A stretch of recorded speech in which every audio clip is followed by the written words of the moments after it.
Welcome to the Incident FM podcast, the podcast for all things incident management. Today, we're joined by Chris Evans and Pete Hamilton, both co-founders of Instant.io. In this episode, we'll be discussing what it means to be on call, who's involved, and how it should be compensated. We hope you enjoy the show.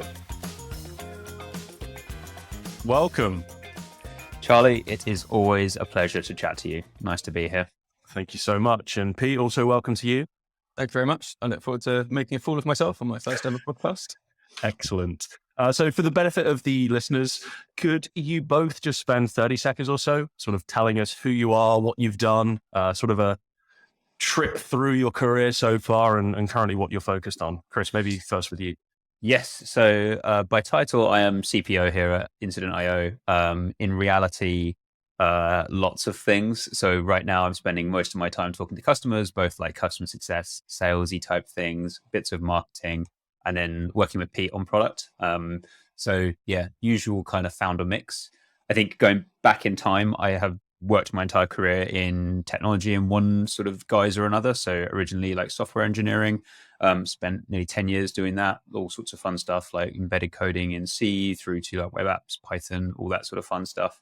And then drifted into the platform space. So immediately before starting here, I was at Monzo with Pete and with Stephen, who's the CEO here. And I was running platform and reliability there, which was a whole barrel of laughs. I got to also run on call there and things like incidents, and sort of one thing led to another into starting this company. Amazing. Thanks so much, Pete. Cool. Yeah. So I guess I'm Pete. I'm one of the other co-founders of the three of us. And my title is CTO, which means focus a lot of my time on products and engineering, and then obviously also work really closely with the finance team, the operations team, the legal team. Lots and lots of things that have nothing to do with engineering, but as a founder, you end up picking up. I love it. I wouldn't change it for the world. My background is pretty firmly kind of engineering and products. I spent the last 10 years or so working in startups and, scale ups. So I cut my teeth at a company called Regardless when they were super small, maybe like 15 people. And they're now something crazy like 1,000 people. I left them after 6 years. And I spent a lot of the time there focused on, what we build in our product, kind of building out teams, then management, for several years. And then I kind of wanted to do a swing back to kind of explore more of the like IC leadership track. So I kind of made a change. I moved to Monzo where I met Chris and Stephen. And I worked as a senior staff engineer there in the operations team, which is super interesting. So Monzo has kind of, 5 million customers. And while Chris is beavering away, trying to figure out how our infrastructure can support all of that, the part of the business that I worked in was very much kind of supporting the customers more directly.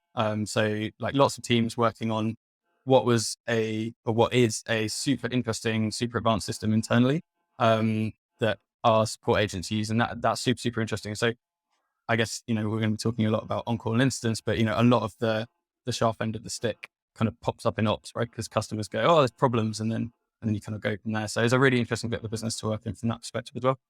Fun fact as well. Pete and I, before we had ever met at all, Pete DM'd me on Twitter and we were chatting about, of all things, incident management software. So it was like the writing was on the wall. So I think he was messaging when he was at GoCardless asking about what we had done in like Monzo, because I'd just given a conference talk or something about Monzo Response, which was the open source tool we built there. So yeah, that was fun. We were sort of noodling on that over dinner the other day.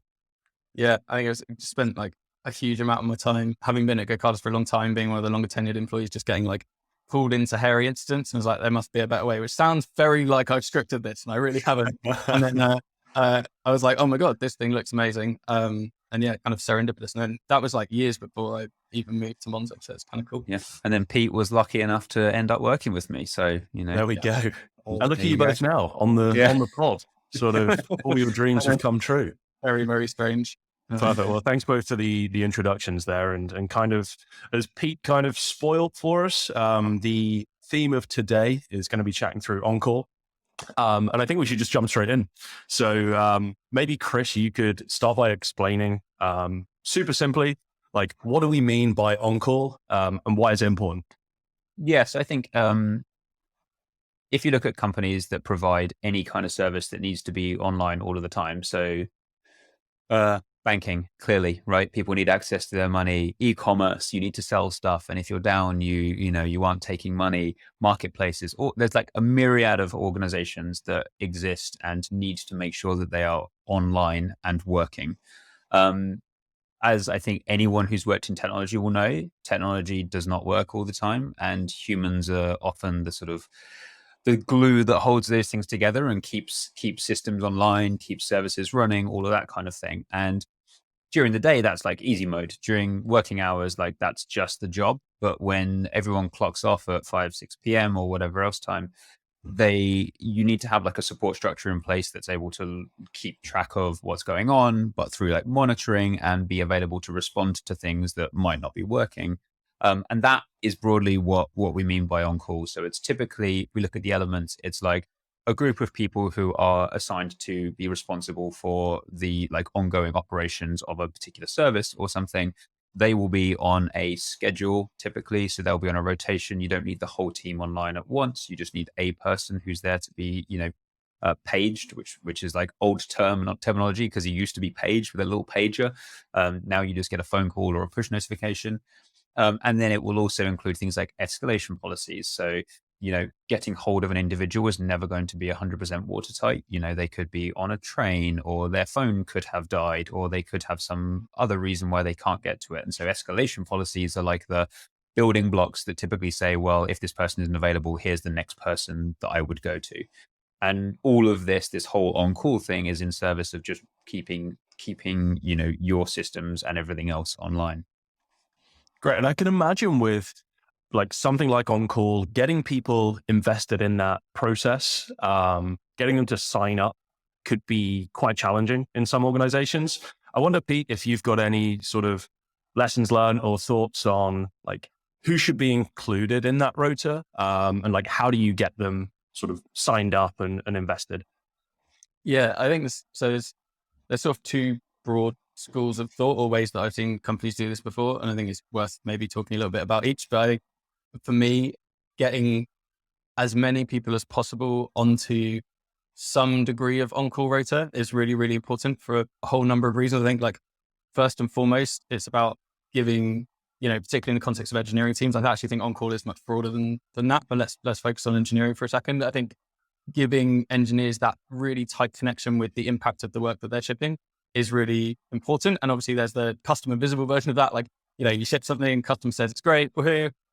There's also the downside of that where you ship something and it goes wrong. And I think unless you've got the positive iteration loop and feedback cycle and the negative one where you kind of understand maybe the downsides of, you shipping that thing a bit quickly, or maybe you missed something and it's gone wrong, I think you really kind of do yourself a disservice as a team. So if you can get everyone to be responsible for the products that they're shipping, both in the positive sense and the negative sense, I think that's the winning move. I think it's hard to generalize that to say like everyone should be holding a pager overnight at all times. So I think personal circumstances can differ. And it's like, it's quite personal thing to say like, I'm willing to be woken up overnight. Like I've got a new baby, so I essentially have a full-time pager that poops in my house at the moment. And I guarantee you, if I added another page to that, I would be even more sleep deprived than I am now. But I think as a default, saying, where possible, everyone should be holding the pager for the products they're shipping is a pretty sensible starting point. Just an opposing view there, Pete, that because you've got the little pooping pager, there is a case to say that you should be on call because you're already awake. You're not sleeping. It's probably not actually that far wrong. It's just like, I'm going to be up anyway. I'd question whether you want me in my more sleep deprived state being responsible for things that have gone wrong overnight. But the quality of the response may be subpar there. But I think it's like something we should talk about later, and maybe you're already going to do this, Charlie. It's just like, I think there are all sorts of different models for on-call around, how you get people on board. And I think a lot of people see it as, on-call is this big scary thing. And it's, a case of you pick up this thing and now you're responsible for like the entire of the company. And actually it doesn't have to be that way, but I don't know. Yeah, no, I think it's a good thing for us to explore. And maybe we could start with like, you spoke a little bit about having all teams being responsible. And I think this is like everyone or like dedicated team. That's kind of the question here. I wonder, Chris, if you could speak to that a little bit, like what's our philosophy at Instant IO, or like where have you seen this work well in the past? Yeah, I think it's a killer question. I think it's actually something that a lot of organizations struggle with. Mm. And I can talk firsthand about how this worked at Monzo because we went on quite a journey with On Call, and it was the starting point was I think similar to pretty much every company I've worked in, which was there was a group of people who were on call, and they sort of shouldered the brunt of all operational, workload out of hours for the whole company. But that kind of thing never really works. I think that Pete mentioned earlier, like the feedback cycles, and feedback cycles are like the killer thing here with On Call, right? What you want is people who are shipping their products and understand how they're running and are feeling a little bit of that pain coming back through when they aren't running. And I think if you have a central team, what you lose is those feedback cycles. And there was a great example of this actually at Monzo, where there was a overnight system that used to break a lot, and it was like the responsibility of the on-call team to go and fix that. And they would come in, they would go on the next day and be like, listen, your batch job broke again last night. We had to execute your run book. It was a good run book. It was very like formulaic, but like, listen, could you just fix this? And they're like, yeah, totally. When it got on a backlog. This happened for weeks and weeks and weeks. On call, we used to do retros at Monzo for the on call team, and we'd sort of sit and be like, what's going well, what's not? And this came up time and time again. And I was like, right, action item here. We are rerouting that alert for that thing. That team does not have to be on call for everything, but they're going to be on call for that one specific alert. And the first day after they were paged by it, it got fixed. And I think that like when I talk about philosophies of on call, that is the type of thing that I'm trying to shoot for. And so the holy grail here, right, is that every team is responsible for the services that they run and that they have that feedback cycle. But it is difficult, right? So Monzo, we started in that place. We moved to a model from, central on-call team that was a bunch of like volunteers from across the company to a model where we had that team and then a bunch of like teams who were available as escalations. So they were sort of still the first line, but you were like, great, now if I can't run your run book, or you haven't handed over stuff that the first line on call team can deal with the thing, they would go, right, it's going out to you. And you'd have nice sort of processes for that. And then the final stage was then like inverting that and getting to the point where those teams that were, closest to the work were the ones that actually got the alerts first. And they were then able to escalate up to a central incident management team if something got pretty thorny or spanned multiple teams. But that took quite a long time. Like, it's hard, right? You need to think about how you're incentivizing people to go on call. When people hired into a world where they're like, I don't have to worry about this, going, please, could you start spending some of your spare time doing work for the company too? Like, it's a legit, like, pretty hard ask. And maybe Pete, you could translate some of this into like what we're seeing at Instant IO. So like Chris's story there is Monzo, massive engineering organization. We've got 15, 20 engineers at Instant IO. We clearly don't have a centralized incident response team. Like, how does this look in our organization? Yeah, for sure. I guess, maybe talk about like, we have everyone on call, pretty much. And when new joiners join, usually sort of the idea is within their first 3 months, they go onto the rota. I think just before I talk a bit more about Instant, I just touching on like one thing that Chris said around what I think worked really well at Monzo. And one of the reasons that Monzo was able to pull a lot of their teams to the app on call model, or why I think that worked quite well, is I think there's all sorts of reasons why getting people to sign up for the pager, kind of like I mentioned earlier, can be like a bit tricky.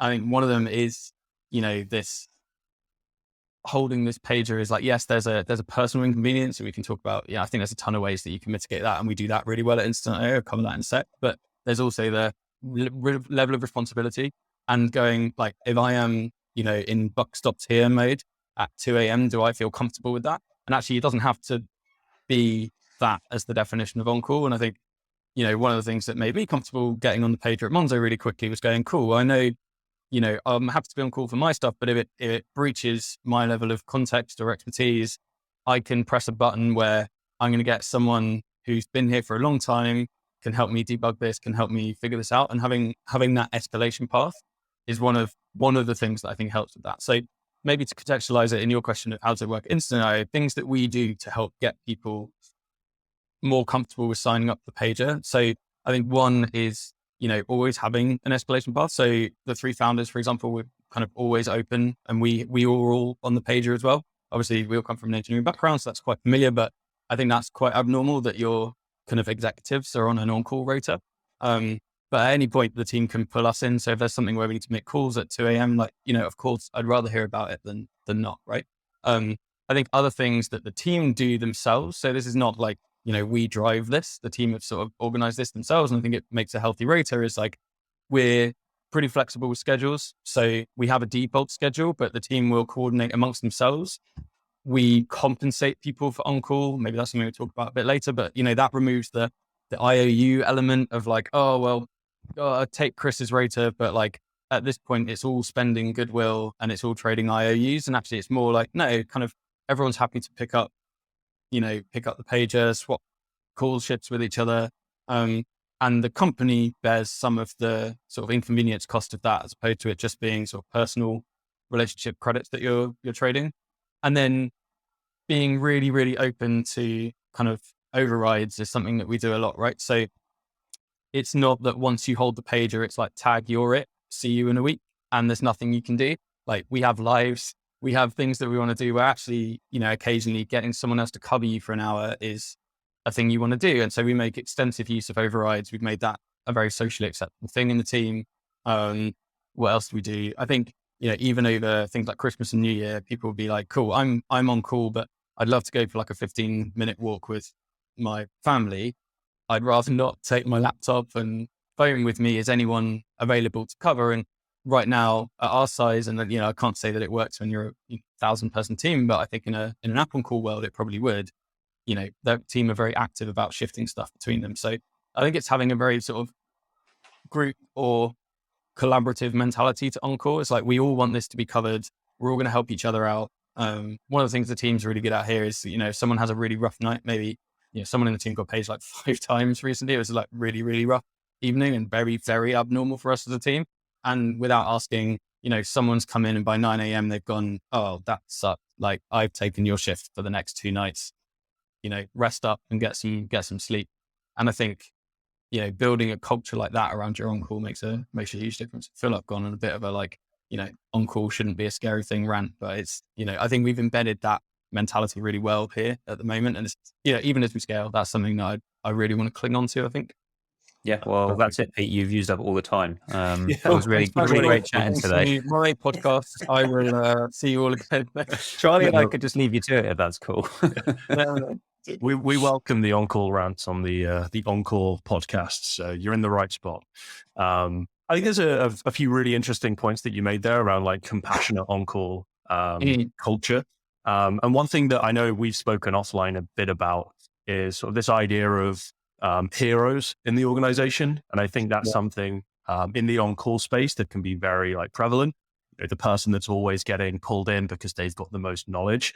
I'm wondering, Chris, maybe you could talk a little bit about heroes. Like, how do you identify them? What's sort of the approach to try and mitigate this situation where that person's like always getting pulled in?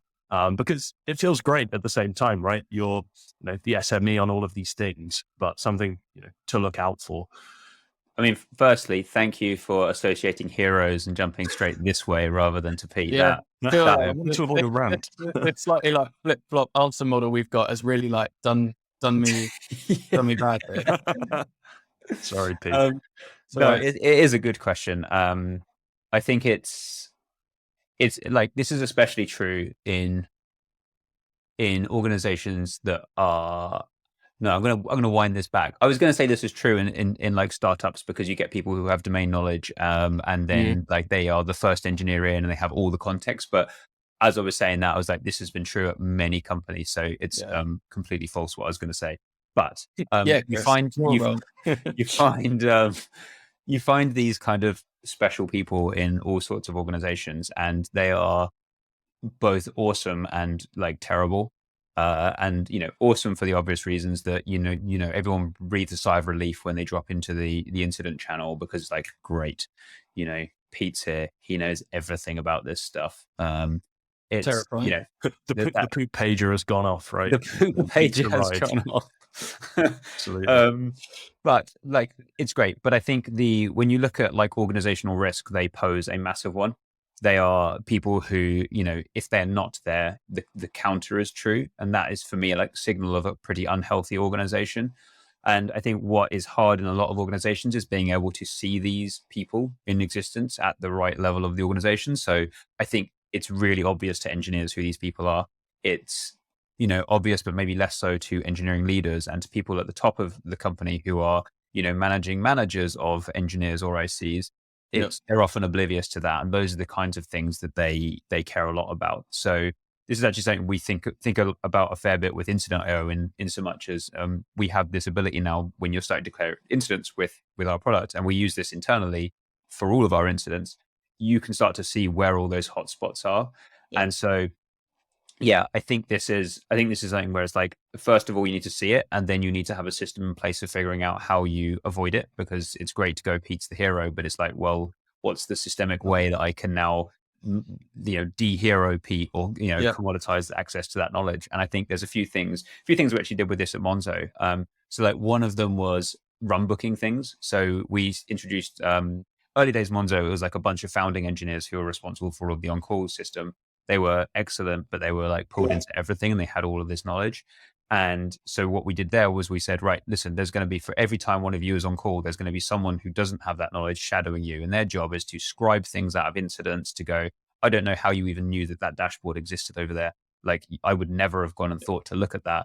What triggered you to go there? And you start to sort of like pull what they call like tacit knowledge, which is just that like ethereal tribal knowledge, and get it out into something a bit more formulaic. So that looks like run books. It looks like, knowledge bases, suggested like Q&A, like there's a myriad of different things there. But your job essentially, I think, when you spot these people, is to figure out, what is the approach there to get it out. And I think honestly, like I've not seen much better than shadowing as a way to do that, shadowing and trying to just elicit that knowledge. I don't know, Pete, have you got any other, what have you done in this space? Yeah, I think so. So I think like I can definitely echo it's not always obvious when someone is kind of repeatedly in instance because it's naturally turned out that way, versus because they've kind of, there's an implicit org structure that maybe you don't know exists, where, you're aware that person's quite senior and quite tenured, but what you're not aware of is like, they're falling on the sword every time the incident comes up. And actually when it can look like they're doing it from a, I really love this and I really enjoy it perspective. But I think honestly, that's often true. Like incidents are really, really fun to be part of in a sort of warped way. But I think when it turns from something that you're doing because you're like willing and able and have the tenure and the context, to something that actually you've become the default, and now you're in all the instance. And actually, maybe some of the shines getting lost a little bit here, and it's like, yeah, Pete's done another incident, but that's just what Pete does, or or whoever. Like suddenly I've seen people feel a little bit more kind of taken for granted. It's like, oh, well, I was doing this because I love it, but now I feel like I have to, and now I feel like it's just expected that I'll be the person who deals with all the issues. So I think, that can often be quite a kind of lagging indicator when you're in a management position, where what can look like a really, really good thing can kind of rapidly turn into, oh, actually this person's now like super burned out. What happened? How did I miss this? And there's tons of signals, I think, along the way that if you're paying attention, you can probably spot. And, one of the things hopefully we can do a bit with Incident.io is surface some of that in the future. I think one thing, Chris mentioned shadowing. I think one thing I've seen work really well there is thinking of shadowing as kind of, there's like two versions. One is the really formal version. So kind of, and something that we do here at Instant.io, which is like actively say, Chris is on call, he's the primary. And while you ramp up, you're just going to essentially be glued to Chris. And now we start with you do that during the day, and then you move gradually to overnight. But like, that's really, really good. Kind of pulls people into instance really, really actively. And then there's another version that if you can kind of culturally curate at your company is really good, which is just making instance something that you actively encourage people to get involved in if it makes sense to do so, or to follow if they maybe can't actively contribute. Just say this is particularly true of like junior engineers, for example. Now, I'm not proposing that like, someone early in their career jumps into a channel, starts kind of throwing questions all over the place and disrupting everything. Obviously that's not the time, but sort of going, if you see something where there's a huddle of very experienced, very tenured engineers trying to solve a problem, I think it's totally acceptable for you to go and look at that. And like, they're not something that happens 200 times a day, and they're an amazing learning experience, and you're not going to naturally be in the room because you're not yet on call, and you're not going to naturally be in the room because you don't yet have all the context that means that you would be pulled in. But for you at this stage of your career and with the level of context you've got in the business, this would be amazing for you to go and be a fly on the wall for, and sort of making that really acceptable. I think is really important. And so one of our engineers, Lisa, did a really, really good talk on this at Lead Dev. And she kind of made exactly the same point as an engineering team, which was like some of her biggest learning jumps, or, times where she really like clicked with a particular part of the infrastructure or the product when she was working at her last company, were when she went and like sat in an incident, wrote down a massive list of questions of like, I can see what you've done, but I have no idea why you've done that. And that feels like it would be a useful thing to know. And then afterwards, when everything's not on fire anymore, go and like chat to the people that were in the incident and be like, cool, like help me understand, like, why did you do those things? Like, should I do similar things in future? Like, how does this impact me, my work? I think that informal making incidents an accessible thing is a really, really powerful move, because often they're not, right? Often it's, especially if you've got hero culture, it's a like, the people with the context go in a room, everything gets fixed. They come out and go, don't worry, everyone, I fixed it. And, it's, I don't know, it's just another lens on it. But I think if you can build a company where sort of incidents are for everyone, everyone's invited, as long as you've got clear boundaries of, or like rules of engagement, I think that can be a really good thing. If that makes any sense at all. Makes a lot of sense, Pete. Great. Well, that's a novelty for me. So I'll take that. And I love the plug for Lisa's talk there. We'll add a link in the show notes. Shamelessly plugging the achievements of my team is part of my job, right? A great CTO. Genuinely, it's really, really good. And I think it reflects a lot of like, what I believe about instance. I recommend people watch it. It is so good, actually. Right. And again, I'm like putting my bias hat to the side, hopefully. But Pete and I went and watched Lisa give that talk at Lead Dev over in London. And we were sat next to each other in the middle of this big auditorium.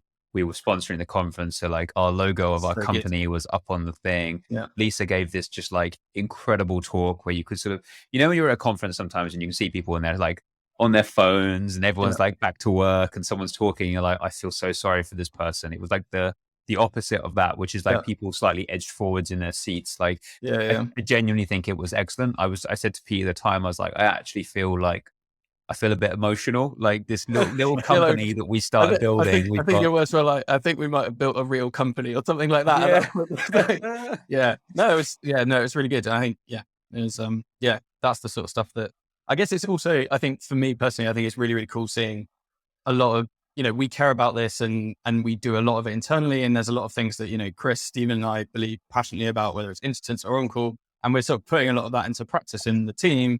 And then when you hear, your team go and talk about that publicly, firstly, my thought is I should probably go and talk about more of what we're doing more publicly. But secondly, like getting the response by proxy, it's just really cool. We're like, oh, this is really awesome. We are doing some really good stuff here. And the response to people in our team talking about it kind of validates a bit of that as well. Anyway.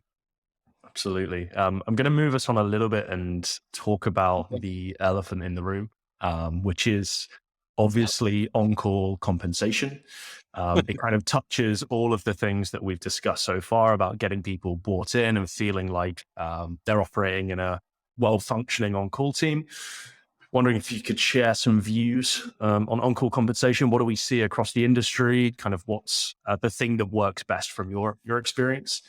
Yeah, I think this is like a really, really evocative subject, it seems. And every time I talk about it on Twitter, LinkedIn, it's always like erupts into this like, well, I'm not paid to be on call, or I think everyone must be paid. It's like it's a lot more inflammatory than I thought it would be. Yeah. Right. To me, it's just never been an elephant in the room. And then kind of, basically Chris gets eviscerated on Twitter and I'm like, oh, I'm glad I didn't say that. But it's I think the interesting thing, so we actually ran a survey earlier this year. I lose track of time. I think it was earlier this year. We ran like an on-call survey. We got like really good responses from a bunch of companies, different sizes, different like locations around the world. And it seems there is no common approach to this.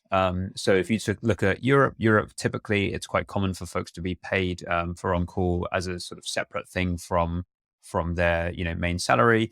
In the US, that is very much not the case. It is just like, here's your salary, you're expected to be on call. So there's those sort of two flip sides. And then when you look at sort of breaking down compensation in Europe for those who get paid, there is then different models for how you get paid. So there is, should I be paid per incident that I get called out to? Should I be paid a flat rate, or, an hourly / weekly, whatever it is, rate that is like, I'm on call, here's how much I should get paid? Is there a hybrid model for that?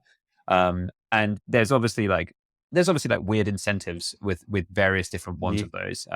But the one that I think the one I would advocate for anyone who is looking to introduce compensation for on-call is the kind of, I'm going to pay you a flat rate for being on call for a week, for example. And, you choose that number based on what it needs to be to, I think, incentivize folks onto on call. And we should probably talk separately about like how you incentivize people onto on call, because it's not just pay. But if we look at just the compensation thing, pay people, Monzo used to pay people a few £100 a week. We do a similar thing here at Incident IO.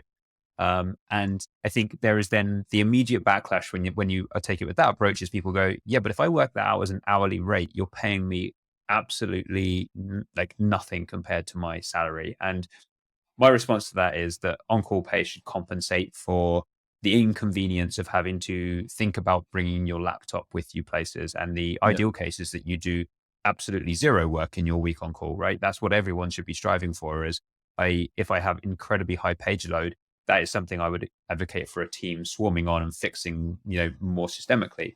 So the ideal is that you get compensated for the inconvenience. If you happen to be paged during the week, I would also include as part of my like incentive structure a time off in lieu. So if I lose 4 hours of my Saturday, I'm totally cool with someone on my team saying I would like to take a little bit of time back because I lost the opportunity to go to the supermarket to do my weekly shop or whatever else it might be.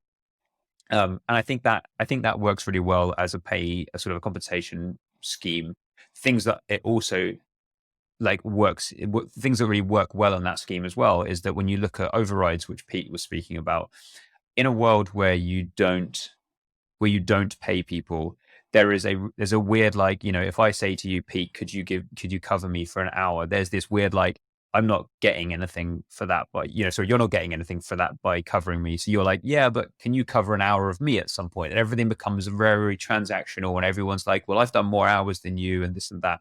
When you pay people per time unit, essentially what happens is you go, Pete, can you cover me for an hour? And you're like, yeah, I'm going to get paid for that. It's fine. I'm compensated. Like, it just removes, I think, a little bit of that, like, I feel indebted to Pete because he's covered me for an hour.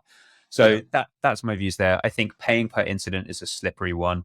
Not because anyone necessarily in like a healthy org, I don't expect anyone is going to be gaming that, though that is the risk there, right? That someone is like, cool, well, I'm not going to fix these things and getting paid for it.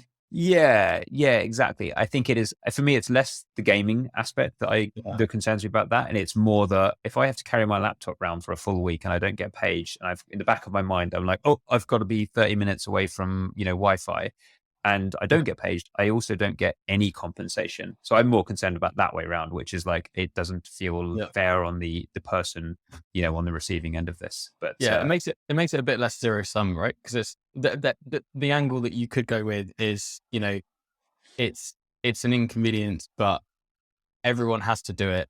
And so your sort of reassurance is, well, at least I'm not the only one.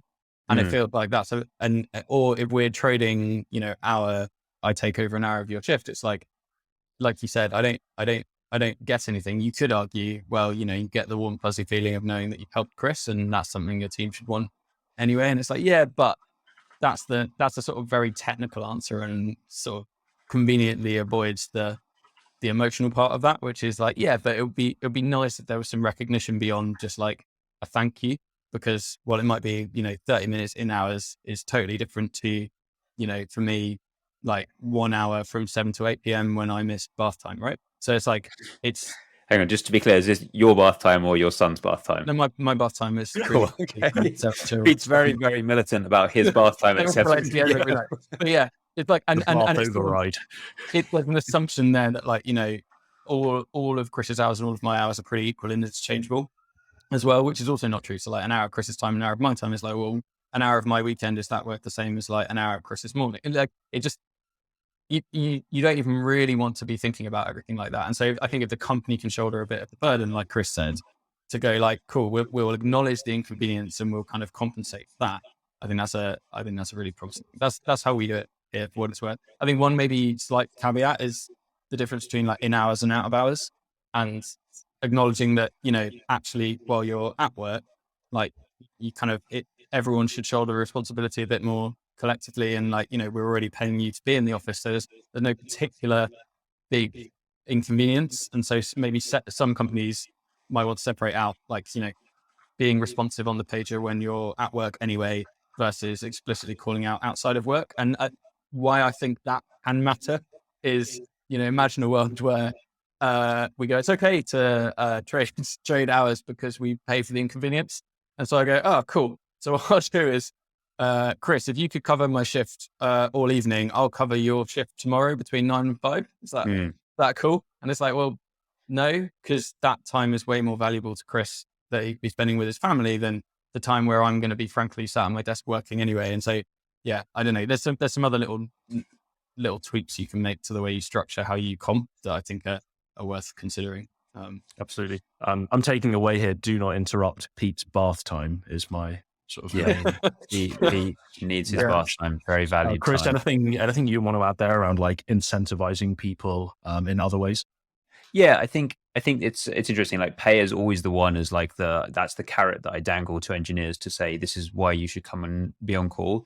And I think there's more to it than that. And so I have I'll confess that I just wrote this down a minute ago because it came to me. I was thinking about what else I use to incentivize people, and I realized there's a lovely like 3 Ps structure to this thing. So is this a pre-thought thing, or are you inventing a methodology on the fly? And so here's the deal. So I have there are legit 3 things that I actually do look at when I'm talking about incentivizing on call, and I was writing them down just so I didn't forget them. I'm going to enjoy seeing whether these are really natural 3 Ps, or whether the last one is like really crowbarred in as exactly. It's pylons. So they must have electricity pylons to carry. So I think it is, for me, pay is the obvious one. Quality of this podcast going rapidly downhill. Right. Oh, but it starts with a P, podcast. So that's and we'll edit all that stuff out in post. That's happening, right? Right. 3 Ps. So pay, important, right? People want to be compensated for it. I know there is some nuance around that.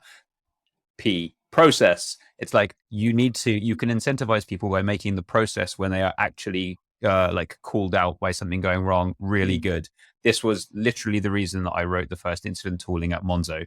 It was, people were like, it's really stressful. I get paged. I jump into a channel. There's millions of things going on. There's alerts all over the place. I don't know who I need to contact. It's really scary. I'm an engineer. I just want to fix the thing. And so I think if you can build a system that sort of encodes your process and means that when you jump in, everything's kind of been pre-thought and you're just pushed through a thing and nudged along and everything just works. That especially is for the manual shit stuff, right? Or like the thing that you would do the same every single time, and it's just like it's administrative work while you're super stressed. Like 100% of that. Yeah, exactly. Like, MasterCard breaks, you need to go contact the MasterCard command center. And it's like, I don't want to have to remember that or go and read it. I want if I tag my incident to say it's a MasterCard thing, I want someone to go and call this number right now. Good example. And then the final P is progression, which is, I think, legitimately on call is a really, really solid progression lever to pull for engineers. Like, you will not learn as much about systems, in the cold light of day, doing things in a sort of, proactive work type way as you will when they go wrong. And so I think that is a really good incentive for, I'm an engineering manager. My people are like, how do I progress to the next level? It's like, great. We want you to take some operational maturity here and own some of this stuff. Go and learn what happens when Kubernetes falls on the floor, or, etcd loses quorum, or, all of these things. So there you go. 3 Ps, pay, progression, and process. I love it. It was actually pay, process, and progression, but it's cool. It's a new methodology. We won't be stuck. Processgression. There you go. It's 1 P now. You heard it here first. Yeah. Remember that, people. Totally over to our 4th P, I guess. That's you, Pete. I'm just going to sort of rattle us along here. I'm trying to think of a good link. Kind of didn't work, but we've kind of spoken a lot about Shameless. Keep going, Charlie. You can save it. We've spoken a lot about like on-call philosophy, compensation, like general compassion, human side. I'm wondering if we could like shift gears a little bit and talk about some like practical tips that anyone listening to this, hopefully there's someone somewhere, about operationalizing an on-call team. So like, how do we get them sort of vibing together? Maybe some tips on sort of new joiners, getting them on the team, just really getting down into the like tactical things that people could take away. Yeah, man, absolutely. Yeah, I'm gonna brain dump at you, and then Chris can give a much more like clear, polished answer afterwards that fills in all the What you mean gaps. is you'll give me the ingredients, Pete, and I'll go, that's really smart. I'll just like reword them, you know? Yeah. We'll find 3 words that start with the same letter and re-articulate. Let me get my pen out. I'm furiously going to write these down. I mean, what I'll do is give you a great answer, and then Chris will come up with some like bullshit mnemonic. But so I guess like really practical stuff, and I'm just going to lean really heavily on kind of what we do at Instant IO and what I've seen work really well before in other companies. So firstly, make sure your onboarding is really, really good. So getting people on the page sooner rather than later, make it not scary. I think making sure. So what we do, just if it's helpful, is we have a kind of in-hours on-call, out-of-hours on-call. Generally, it's the same person all the way through. So we kind of try and line them up. What we do is we start people on in-hours on-call. So they'll literally just, the page might go off during the day, and whoever's primary will pull that person in, or they'll get called in automatically. And it's kind of there, you're in the office anyway, or you're at work anyway. So it's it's totally okay to deviate from whatever you're doing. And this is how you get the kind of learning experience of a lot of like, firstly, the mechanics. So seeing how we at Instant IO respond to incidents, like what do you do when you get the page? Like what's the things that we take action on early? That sort of stuff is really helpful. Also, you have, nice little things like over lunch, you get used to taking your laptop out with you or being within X minutes of the office. So it's like a really nice on-ramp. Then you could kind of flip that. So you kind of move from shadowing to reverse shadowing. So it's like, cool, you're now the primary in hours. And if you need support, you escalate to someone else who's done this a lot before. So it's kind of like a really nice like training cycle for on-call in hours. And then when you're really comfortable with the process, the mechanics, responding to issues, because we have international customers. So it's not like the overnight stuff is going to be objectively scarier than the in-hours stuff. And so really it's about getting you comfortable with being on call. Then we move to, cool, are you comfortable with, taking that inconvenience out of hours? And, we'll put you on the full rota and then you essentially take on responsibility as part of the wider team. So that's one thing. I think another is being really willing to firstly declare incidents and secondly escalate. So I think, on-call onboarding only really works if you actually get to respond to some on-call things during your shift. So what we do is we'll treat a lot of things as incidents that maybe other companies wouldn't. So maybe just like a customer's had a bug in production, right? A lot of companies, that's the thing that goes on the backlog and the team will deal with it in week planning next week. What we'll do is go, cool, like let's treat this as an opportunity to make a customer really happy, treat it as a mini incident. And, Charlie, you've not run one of these before. So I'm going to make you the lead and like you drive and let me know if you need any help. And, it might sound a little bit forced, but that it's really, really useful. It's also dog fooding for us because it's, we get to use our own product and we've spotted loads of stuff that way. But I think just training people to like escalate more than less is just a really valuable thing. I think I say it's quite similar to the world of security where like if in doubt, much better to say, I think this might be a thing and be wrong and make it okay in your organization to be like, hey, I've declared an incident and then we decide it's not an incident, tag it as, this wasn't an incident. Much better to have that than have someone go, I'm not really sure, so I'll leave it. And then 6 hours later, the same problem happens again at 2 a.m. and someone's been woken up and it's, so yeah, I think that's like a second thing. And then just the last one that I'd add, which we actually haven't done much of at Instant IO, which is interesting. And we probably should think about like when we start doing some of these is game days. So there's a colleague who I used to work with at GoCardless called Noberto. He's a CTO at a startup here in London. But he wrote like a really good article while he was at GoCardless of how we do this. Encourage people to go find that and read it. But essentially sort of dry running problems before they're problems. And, you're sort of inventing scenarios that people can respond to. And what you're really doing there is giving people a chance to try out different roles in an instant. So go, cool, you've done lots of leading, but maybe you've never done much on the comms front. So what I'd like you to do in this scenario is play the role of the person who communicates with the executive team, for example.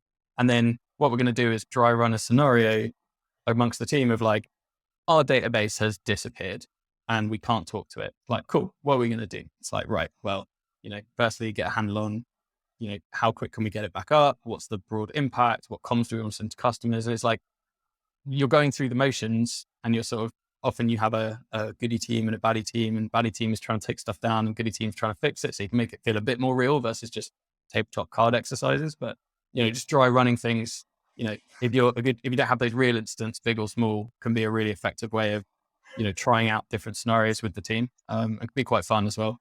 I remember, a few times it's, you can do things if you're feeling really nefarious. I generally like being on the villain team, but, you get the team to respond to a fake incident and then you just turn the Wi-Fi off and things like that. And it can sound really mean, but it's like, it's interesting to see how that works. And it's kind of, if the team really buy into it, it's like, cool, like this is an opportunity to, like, what would happen if that happened? Or if Chris's internet suddenly cut out and he was the lead, like, what do we do in those scenarios? They can be quite fun. Chris, have you been able to think of any frameworks or acronyms that we can take away from Pete's? I'm glad you asked. So I came up with the 14 Ds framework here. No, I have spared you. I'm not gonna go for it. But no, I think those points are really interesting. I think the thing I love most about our sort of learning how to like operationalize on call is that one of pushing people to respond to like small things like incidents. And I think honestly, so I remember, like, I'm not like frontline on call now for incident IO, sort of drifted a little far away from the engineering. But I remember when I was doing that, just the power of declaring an incident for a small thing, linking it to the alert that you had, so everyone knew that you were on something, then using that channel as like, I'm going to just dump every single thought that I have about what I'm going to go look at, what I'm going to go and do. And often that process is just like the classic rubber ducking one, which is that by verbalizing that stuff, you're like, oh my gosh, I can see that this ID is actually different to this ID. That's something I've seen.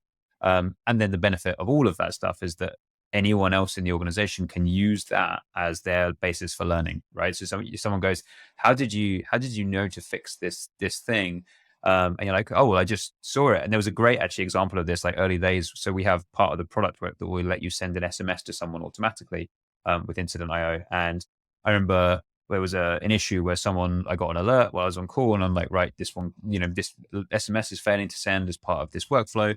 And I was like, I remember seeing someone who declared an incident that was debugging something about SMSs. And I went in and I literally just walked through their incident. I was like, cool. So I can go to Twilio to do this thing here. And they, it turned out to be almost exactly the same incident. It was, we didn't explicitly allow a certain geography or country to be sending SMSs to. So great learning tools as well when it comes to operationalizing on call. Nice. Great. I think this is probably a good point for us to close out. I think we've covered all sorts of stuff from Chris's Pete's bath time even. I am nowhere near Pete's bath at 7 o'clock. This question would get anchored around. I regret bringing that at all. Yeah. More details will be in the show notes. Is there sort of anywhere that folks can read more about this? Just teeing Chris up for our pre-canned answer here. I mean, yes, it might be pre-canned. I don't have anything that I immediately go to except for. So we've written an incident management guide. It is essentially like distillation of all of our thoughts on everything to do with incident management, on call, learning from incidents, that kind of thing. So that's available at incident.io/guide. There is a lot of the content that we've spoken about today in there. I think it's really good. We've also written a bunch of blog posts. So we have one I wrote ages ago, which is called On Call by Default, which is a little bit of our philosophy around, you're starting a company. This is the way to do it. It's going to save you a bunch of pain down the line. And there's a bunch of other things about, on call and operationalizing, teams and organizations on our blog too, which we can link to as well. Perfect. Well, thank you both for your time today. Look forward to continuing the conversation in future sort of podcasts. So yeah, thanks a lot. Sweet, Charlie. I'm going to work on my game. See you soon. See you later.